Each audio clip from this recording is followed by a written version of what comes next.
Maintenant de vous envoler pour la Namibie à la rencontre de l'animal terrestre le plus rapide au monde. Le guépard peut atteindre 110 km/h en 3 secondes seulement, mais il est aujourd'hui menacé par l'activité humaine. Une femme se bat depuis des années pour la survie de l'espèce. Son portrait avec Maxime Rochard et Marine Sambrado. En plein cœur du bush namibien, l'un des rares endroits où le guépard n'est pas une espèce menacée. Le plus grand site de conservation dédié à ce félin dans le monde, ici, il est redevenu un des rois de la savane.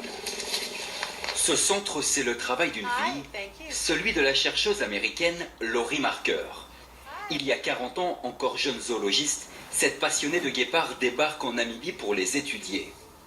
Elle n'en est jamais vraiment repartie et depuis 1992, elle dirige ce centre qui recueille les guépards orphelins. Ici, Laurie connaît par cœur l'histoire de chacun de ses protégés. Rahini Talala est un guépard très spécial pour moi, l'un de mes favoris. On l'a trouvée quand elle avait 8 semaines à peu près.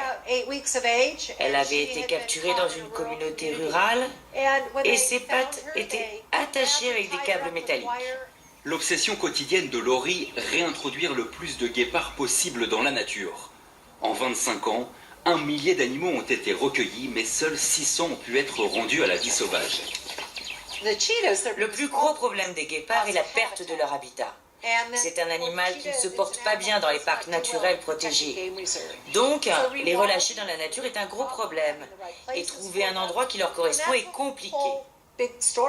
Une fois dans la nature, certains guépards n'hésitent pas à attaquer les troupeaux des fermiers. Et pour éviter que les éleveurs n'abattent ces félins, Laurie a trouvé une solution pour protéger le bétail, ces robustes Kangals. Elle élève sur place ses chiens de berger avant de les revendre aux fermiers. 50 € pour acquérir chacun de ces chiens qui effraient les guépards et les éloignent des troupeaux. Je viens d'une famille de fermiers. J'aime le bétail autant que j'aime les prédateurs et les animaux sauvages. Je pense que de pouvoir montrer aux fermiers comment on travaillait par le passé, cela leur montre que l'on peut vivre en harmonie avec et la nature et les animaux sauvages. À 1 heure de piste rocailleuse, dans ce spectaculaire désert de l'ouest namibien, une ferme de 500 hectares comme il en existe des centaines dans le pays. Depuis que cet éleveur a acheté son chien de berger à la ferme de Laurie, plus aucune attaque n'a été perpétrée par des guépards. Bilembeu perdait chaque année une dizaine de brebis à cause de ces félins. Si nous n'avions pas ce chien à la ferme pour protéger les chèvres, les guépards se rapprocheraient très près des habitations. Nous avons déjà eu une attaque à moins d'une centaine de mètres de la ferme.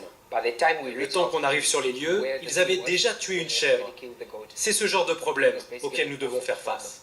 Plus d'une centaine de Kangals ont déjà été placés dans des fermes namibiennes et l'initiative se développe dans plusieurs pays d'Afrique.